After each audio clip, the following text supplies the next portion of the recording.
Damai sejahtera Allah yang melampaui segala akal akan memenuhi hati dan pikiranmu di dalam Kristus Yesus. Amin. Firman Tuhan yang akan kita renungkan hari ini dibaca dari Mazmur pasal 116 ayat pertama sampai ayat 9. Begini firman Tuhan. Aku mengasihi Tuhan sebab Ia mendengarkan suaraku dan permohonanku. Sebab Ia menyendengkan telinganya kepadaku, maka seumur hidupku aku akan berseru kepadanya. Tali-tali maut telah meneliti aku, dan kegentaran terhadap dunia orang mati menimpa aku. Aku mengalami kesesakan dan kedukaan. Tetapi aku menyerukan nama Tuhan. Ya Tuhan, luputkanlah kiranya aku. Tuhan adalah pengasih dan adil, Allah kita penyayang. Tuhan memelihara orang-orang sederhana. Aku sudah lemah, tetapi diselamatkannya aku. Kembalilah tenang, hai jiwaku, sebab Tuhan telah berbuat baik kepadamu. Ya, Engkau telah meluputkan aku daripada maut, dan mataku daripada air mata, dan kakiku daripada tersandung. Aku boleh berjalan di depan Tuhan, di negeri orang-orang hidup. Demikian pembacaan nats firman Tuhan. Salam. Dan tema firman Tuhan yang kita renungkan hari ini adalah Tuhan telah berbuat baik kepadamu. Saudara-saudari dalam Tuhan, kita semua pasti telah merasakan kasih Tuhan dalam kehidupan kita masing-masing. Kebaikan Tuhan yang paling utama yang seluruh manusia telah merasakannya adalah penebusannya dari segala dosa-dosa kita. Ia telah rela mati di atas kayu salib, telah mati untuk menebus dosa kita. Itulah kebaikan Tuhan. Dan kemudian kita pasti punya pengalaman masing-masing tentang kebaikan Tuhan dalam kehidupan kita sehari-hari. Kita pasti punya pengalaman pribadi masing-masing. Misalnya dalam pekerjaan, di dalam keluarga, bahkan di dalam perjalanan.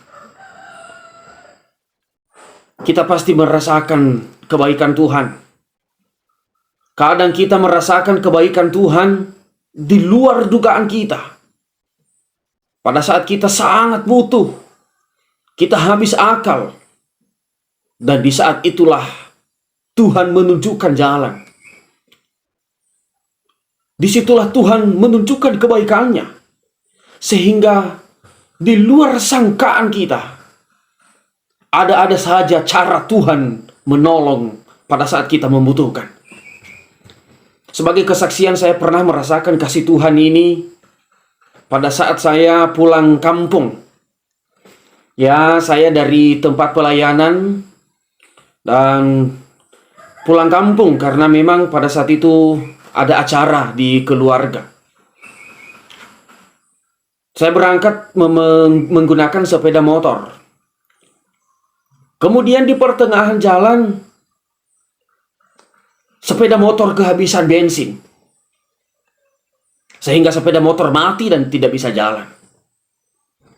Di situ saya sudah mulai kebingungan. Karena saya lihat sekeliling, tidak ada yang jual bensin. Dan di kampung tersebut tidak ada orang yang saya kenal. Dan juga tidak ada orang yang kenal dengan saya. Sehingga pikiran saya mentok, saya harus minta tolong kepada siapa. Saya menunggu, berdiri di pinggir jalan, berusaha menghidupkan sepeda motor kembali, tetapi tidak bisa. Ada banyak orang mondar-mandir di jalan, memang melihat saya, tetapi tidak ada satupun yang bertanya kenapa berhenti, apa yang mau ditolong. Tidak ada satupun. Dalam keputusasaan, sepeda motor saya dorong. Saya turun dan saya tuntun, saya dorong. Tidak terlalu jauh saya dorong sepeda motor. Tiba-tiba dari sebuah rumah ada yang berteriak, "Kenapa bang? Kenapa didorong?" Kemudian saya jawab, "Bensin habis." Saya juga tadi tidak tahu kalau bensinnya tinggal sedikit lagi. Kemudian orang yang dari rumah tersebut mengatakan begini, "Aduh bang, jauh sekali. Di sini tidak ada penjual bensin. Ada di depan tapi jauh, sangat jauh. Ini pakai sepeda motor saya. Pakai sepeda motor saya dulu beli bensin karena jauh ke depan. Kalau dituntun terus seperti itu pasti capek, lelah." Kemudian ia memberi saya kunci sepeda motornya, dan ia memberi saya satu jerigen kecil untuk tempat bensin nanti. Dan kemudian saya pakai sepeda motornya, dan memang benar ke depan sangat jauh baru ada penjual bensin, dan saya beli dan saya bawa pulang. Kemudian saya isi dalam sepeda motor dan saya masuk ke dalam rumah orang tersebut untuk mengembalikan kunci sepeda motornya dan sekaligus untuk berterima kasih. Dan di situ saya akan perkenalkan diri. Saya ini seorang pendeta, saya katakan begitu. Dan pas saat mereka mendengar saya adalah seorang pendeta, mereka seperti ada rasa bahagia, rasa senang bahwa ternyata yang mereka tolong adalah seorang pendeta. Dan mereka menganggap dan merasa itu adalah berkat yang paling besar bagi mereka. Ternyata yang mereka tolong adalah seorang hamba Tuhan. Dan kemudian saya berterima kasih kepada mereka, dan mereka malah yang jadi segan sama saya, yang katanya, "Mohon maaf, rumah kami berantakan dan segala macam, apalah, kami tidak bisa menyediakan apa-apa." Saya katakan, "Terima kasih, yang penting yang saya tahu kalian adalah malaikat yang diutus Tuhan untuk menolong saya dalam kebingungan saya tadi." Kemudian saya berangkat dan sembari merenungkan di atas sepeda motor, sungguh luar biasa kebaikan Tuhan. Di luar dugaan, di luar sangkaan saya. Dan pada saat saya sangat membutuhkan, Tuhan menunjukkan jalan. Ada saja cara Tuhan untuk memberi jalan keluar, menolong, dan melepaskan kita dari kebingungan. Itulah kebaikan Tuhan, saudara-saudaraku. Dan dari pengalaman-pengalaman tersebut, mungkin kita juga berbeda-beda pengalaman yang pernah kita rasakan. Itu mengajari kita untuk semakin percaya kepada Tuhan dan semakin dekat kepadanya. Sebab itu, kita harus selalu mengasihi Tuhan. Kita harus menjadikan setiap pengalaman-pengalaman yang kita rasakan atas kebaikan Tuhan sebagai dasar untuk terus mengasihi Tuhan. Dan kita buktikan jika kita mengasihi Tuhan. Yesus sendiri mengatakan, "Jika engkau mengasihi aku, maka lakukanlah segala perintahku." Kita mengasihi Tuhan dengan melakukan segala perintahnya, melakukan firman-Nya. Seperti itulah ungkapan pemazmur di sini, bahwa ia mengasihi Tuhan sebab ia juga punya pengalaman pribadi atas kebaikan Tuhan, yaitu Tuhan telah meluputkannya dari belenggu maut. Ketika ia berseru memohon pertolongan Tuhan, Tuhan mendengar. Di sini pemazmur menceritakan bahwa tali-tali maut telah meliliti hidupnya. Bahkan kematian sudah dekat kepadanya. Ia hampir mati. Itu adalah pengalaman yang sangat ngeri yang ia rasakan. Tetapi pada saat ia berseru minta tolong kepada Tuhan, Tuhan mendengar dia. Dari pengalaman tersebut, ia berjanji dan ambil tekad dalam kehidupannya. Ia mengasihi Tuhan. Di ayat yang pertama ia mengatakan, "Aku mengasihi Tuhan, sebab ia mendengarkan aku." Ia mendengarkan seruan permohonanku. Dan dari pengalaman tersebut, ia memerintahkan jiwanya agar tenang. Karena ia yakin Tuhan pasti selalu menolong dan menyertainya. Oleh karena Tuhan telah berbuat baik kepadanya, ia mengasihi Tuhan. Dan jiwanya merasa tenang. Karena ternyata di sini kita tahu, saudara-saudara, jiwa yang tenang adalah jiwa yang merasakan kebaikan Tuhan. Dan jiwa yang tidak tenang adalah jiwa yang belum merasakan kebaikan Tuhan. Pikiran dan perasaan pemazmur yang sangat mengasihi Tuhan, karena ia mengingat kasih Tuhan, kebaikan Tuhan baginya. Di saat ia putus asa, maut hampir menjemputnya, di situ ia teriak minta tolong dan Tuhan mendengar. Dan setelah itu ia meyakini, seperti Tuhan menolong sebelumnya, ia meyakini Tuhan juga akan menolong kehidupannya ke depan. Sehingga ia merasa, tenanglah jiwaku. Saudara-saudari yang terkasih dalam Tuhan kita Yesus Kristus, dari sikap pemazmur ini kita juga belajar. Kita merenungkan kebaikan Tuhan bagi kita masing-masing. Jika sehat, kuat sampai saat ini, itu karena kebaikan Tuhan. Jika sampai saat ini kebutuhan masih tercukupi, sekalipun itu sederhana, itu adalah kebaikan Tuhan. Setiap kita pasti pernah merasakan kasih Tuhan, pernah merasakan kebaikan Tuhan yang di luar dugaan kita. Karena kebaikan Tuhan itu, jika ia mau bertindak, jika ia mau menolong seseorang, selalu tepat pada waktunya. Misalnya saya ambil contoh, ada seseorang yang bayar utang sudah jatuh tempo yang harus dibayar, tetapi tidak ada duit di tangan.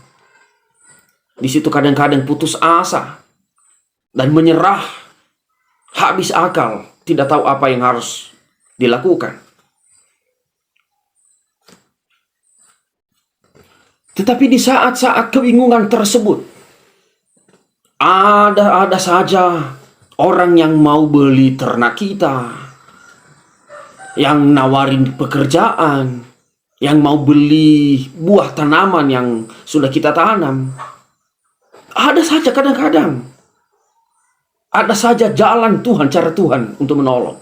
Sehingga utang yang jatuh tempo tersebut, pada waktunya seseorang tersebut bisa bayar. Saya nggak tahu pengalaman saudara-saudari, ini adalah hanya salah satu contoh.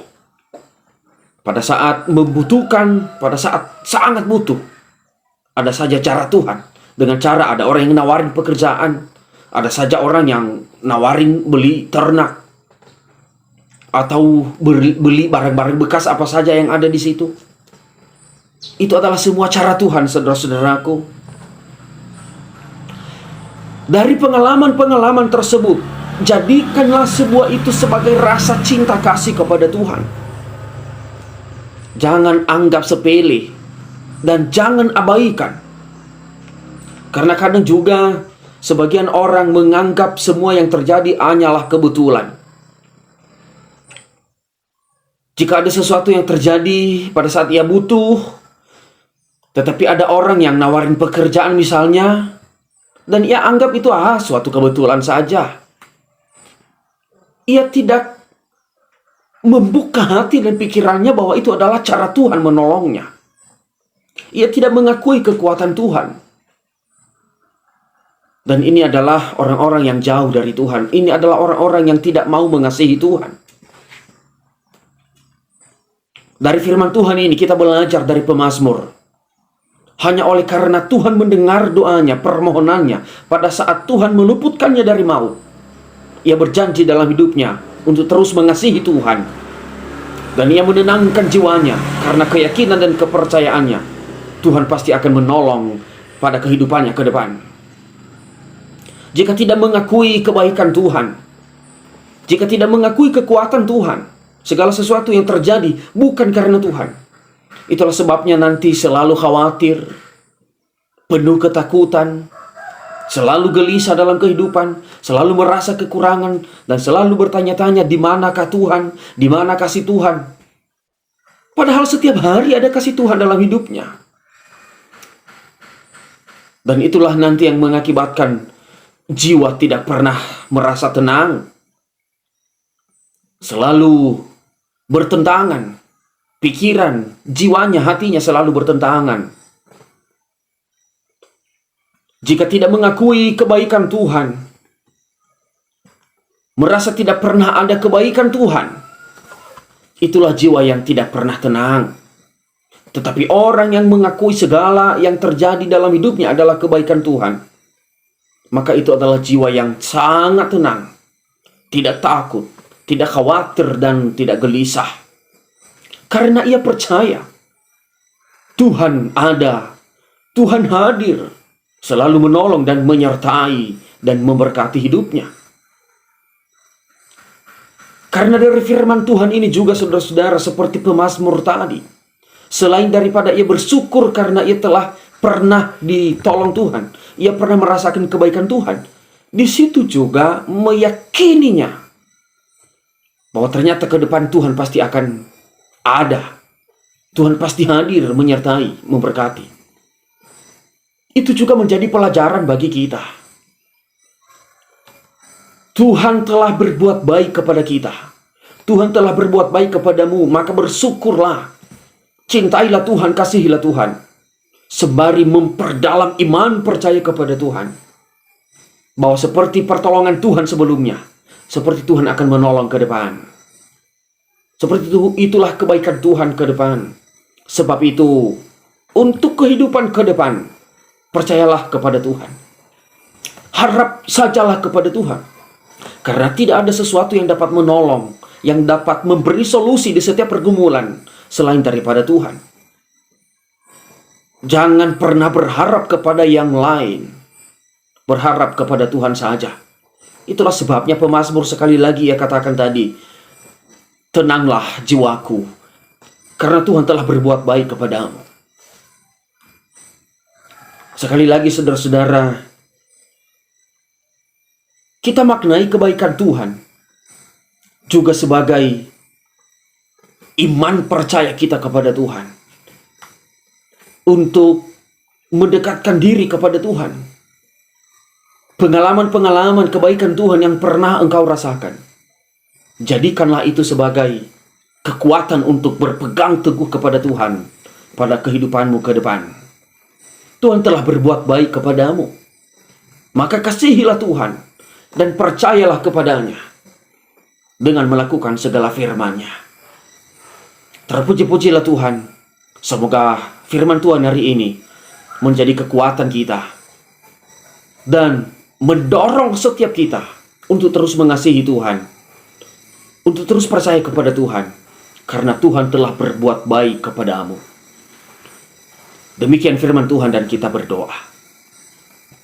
Kebaikan Tuhan bagi kami tidak pernah berhenti.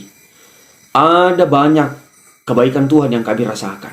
Bahkan pada saat kami putus asa, habis akal, di situ Tuhan menunjukkan jalan, membuka jalan bagi kami, memberi solusi.